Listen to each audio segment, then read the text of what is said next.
Of this investigation, that part of this scene, and not so much of dealing with the actors. Again, we have learned the active is dead. All of Oh boy. Yesterday it was brought to my attention that there was an active pew-pewer in Minnesota that pew-pewed a Catholic school with children, and I think 2 children are deceased from this unfortunate situation. Condolences to the families that lost their children, first and foremost. However, it seems like the media just likes to leave out crucial information in that this active pew-pewer was trans. Robin Westman identified as a trans male. Interestingly enough, within the last 5 years, the most identifying trans individuals that had come into this community, the increase was mostly on the female to male side, whereas the male to female side, not as much. When the population of trans identified individuals has doubled since 2015, most of which are trans men, the female going to male side. Before I get into it, I just wanted to point out, it's really interesting that this kind of stuff, this trans ordeal stuff, at least within the last couple instances I've seen online, there's been 2 instances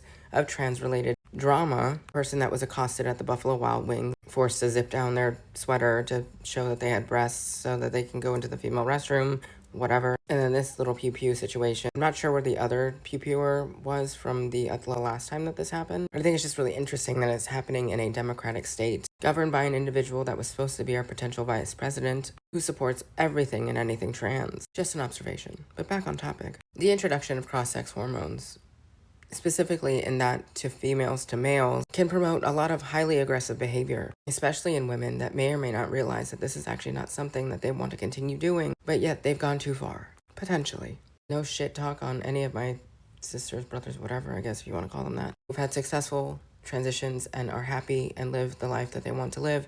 However, not everyone has that peachy keen sort of experience. Mental illness is mental illness, and it should be noted that and addressed. Yet these lefts and the Democrats still pushing this on the kids is just absolutely disgusting. It's almost so bad in the sense that while I do live in California and getting a license for a pew-pew is a little bit difficult, I almost want to avoid the potentiality of getting one, even if it is in the name of my own defense. Because what if I went AWOL? What if I went into some psychosis and put it on myself?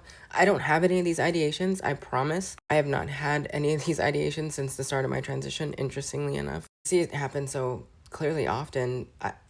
I don't want to be a danger to society as much as already people probably perceive the community to be from the get-go anyways, unfortunately. Aside these children leaving, the parents being allowed behind the crime tape to go get their students, tells us that a lot of the threat has tampered down at this point. That